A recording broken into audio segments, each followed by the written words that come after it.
Bismillahirrahmanirrahim. Assalamualaikum warahmatullahi wabarakatuh. Sebelumnya, terima kasih atas kesempatan yang telah diberikan kepada kelompok kami. Perkenalkan, kami dari kelompok 2 yang terdiri dari Lisda, Zulkifli atau saya sendiri, dan Armil Ardiansyah. Pada kesempatan kali ini, saya akan mewakili teman kelompok saya untuk mempresentasikan hasil kerja kelompok kami dengan judul Deteksi Akuntansi Keperluan pada Akuntansi Manajemen.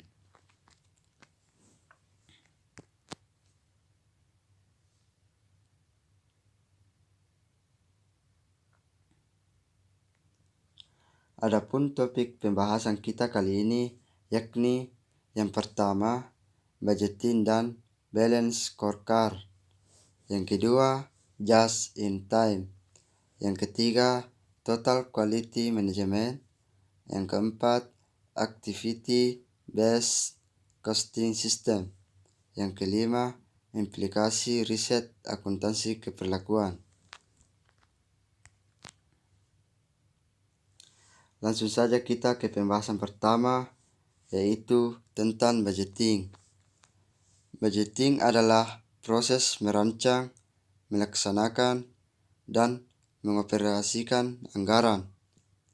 Ini adalah proses manajerial dari perencanaan dan persiapan anggaran, pengendalian anggaran, dan prosedur terkait. Adapun fungsi dan tujuan budgeting. Yang pertama, meramalkan penjualan masa depan perusahaan, biaya produksi, dan biaya lainnya. Yang kedua, mengantisipasi kondisi keuangan masa depan perusahaan. Yang ketiga, menentukan komposisi permodalan. Yang keempat, mengkoordinasikan upaya departemen yang berbeda. Yang kelima, mempercepat efisiensi operasi. Yang keenam, memperbaiki tanggung jawab kepala departemen yang berbeda. Yang ketujuh, memastikan kontrol yang efektif atas kas, inventaris, dan penjualan perusahaan. Yang kedelapan, atau yang terakhir, memfasilitasi kontrol pusat atas perusahaan melalui sistem anggaran.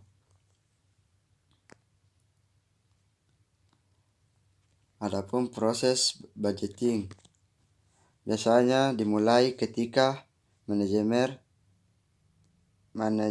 menerima perkiraan manajemen puncak dan tujuan proyek pemasaran untuk tahun yang akan datang, bersama dengan tabel waktu yang menyatakan kepada anggaran harus diselesaikan. Perkiraan dan tujuan yang diberikan oleh manajemen puncak merupakan pedoman di mana anggaran departemen disiapkan.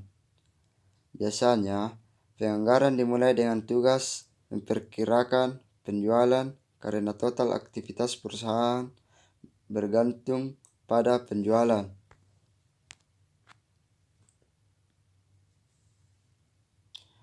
Selanjutnya, balance scorecard. Balance scorecard dikembangkan oleh Dr. Robert Kaplan dari Harvard Business School dan David Norton pada awal tahun 1990.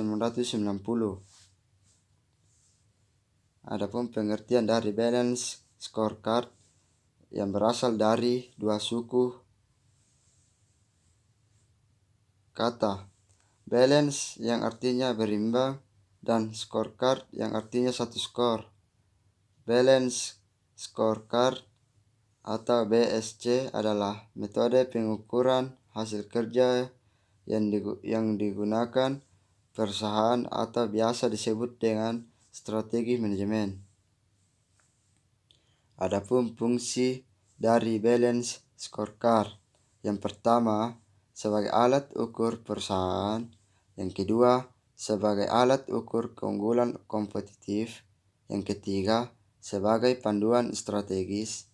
Yang keempat, alat analisis efektivitas strategi. Yang kelima, memberikan gambaran kepada perusahaan terkait SWOT yang dimiliki. Yang keenam, sebagai alat key performance indikator perusahaan.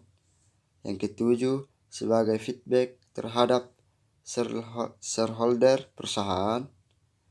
Yang kedelapan, sebagai alat komunikasi, informasi dan sistem analisis.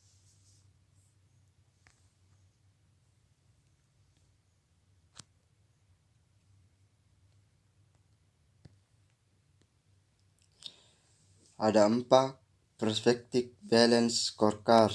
Yang pertama, keuangan. Yang kedua, internal. Yang ketiga, SDM. Yang keempat, konsumen. Menurut Kaplan dan Norton, terdapat 2 keunggulan utama dari pendekatan 4 perspektif balance scorecard atau BSC, yaitu yang pertama, balance scorecard menyatukan elemen-elemen yang berbeda dari agenda kompetitif perusahaan dalam satu laporan. Yang kedua, dengan menggabungkan semua metrik operasional yang krusial manajer per divisi atau departemen dipaksa untuk mempertimbangkan suatu pencapaian dengan risiko-risiko yang berpotensi terjadi.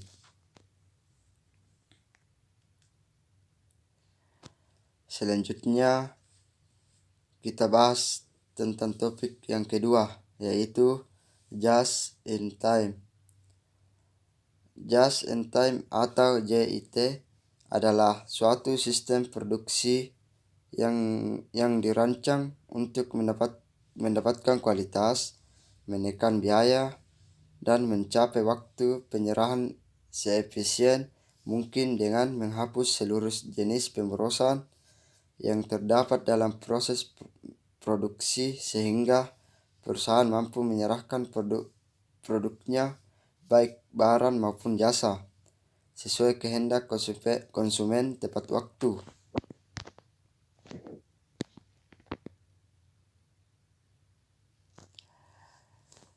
Selanjutnya kita bahas topik ketiga, yaitu Total Management System atau TQM. Total Management System atau disingkat dengan TQM adalah suatu sistem manajemen kualitas yang berfokus pada pelanggan, customer berfokus, dengan melibatkan semua level karyawan dalam melakukan peningkatan atau perbaikan yang secara terus-menerus. Elemen Total Management System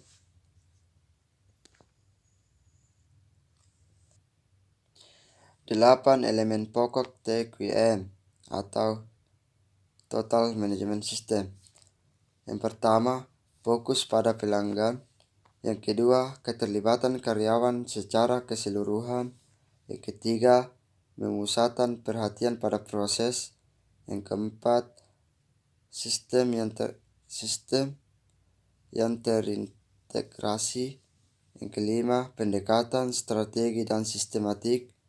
Yang keenam, peningkatan yang berkesinambungan. Yang ketujuh, keputusan berdasarkan fakta. Yang kelima, komunikasi. Selanjutnya, Activity Based Costing System. Konsep ABC dikembangkan di sektor manufaktur Amerika Serikat pada tahun 1970-an dan 1980-an. Adapun pengertian dari sistem Activity Based Costing atau ABC adalah metode akuntansi yang dapat Anda gunakan untuk mencari total biaya aktivitas yang diperlukan untuk membuat suatu produk.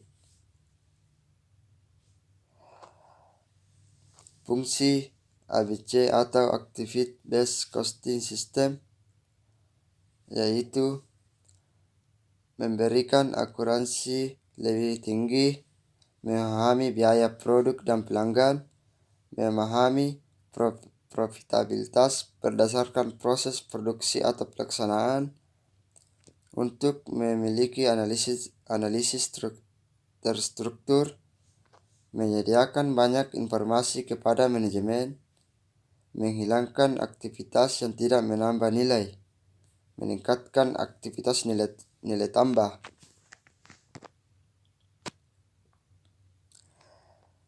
Selanjutnya yaitu implikasi riset akuntansi keperlakuan terhadap pengembangan akuntansi manajemen. Penelitian akuntansi perilaku, Behavioral Accounting Research (BAR) merupakan bidang penelitian yang sedang berkembang. Penelitian akuntansi perilaku dalam bidang akuntansi manajemen seperti penelitian penganggaran digagas oleh Agris pada tahun 1952 yang melakukan studi lapangan tentang proses anggaran. Dalam perkembangan saat ini, penelitian behavioral accounting dalam bidang akuntansi manajemen telah berkembang dalam penelitian dan pengujian konsep-konsep baru dalam akuntansi manajemen. Hasil penelitian akuntansi perilaku adalah untuk menguji konsep-konsep baru dalam akuntansi manajemen seperti manajemen berbasis aktivitas, orientasi pelanggan, perspektif lintas fungsi, manajemen kualitas total, waktu sebagai elemen kompetitif, dan efisiensi bisnis sistem ABC, dan balance scorecard diharapkan akan memberikan pengembangan teori-teori akuntansi manajemen menjadi teori yang lebih baik, dan diyakini penerapannya akan bermanfaat bagi perusahaan melalui penelitian behavioral accounting dalam akuntansi manajemen diharapkan dapat melahirkan konsep atau teori baru. Baiklah, sekilas presentasi dari kelompok kami, dan kami ucapkan terima kasih atas perhatiannya. Wassalamualaikum warahmatullahi wabarakatuh.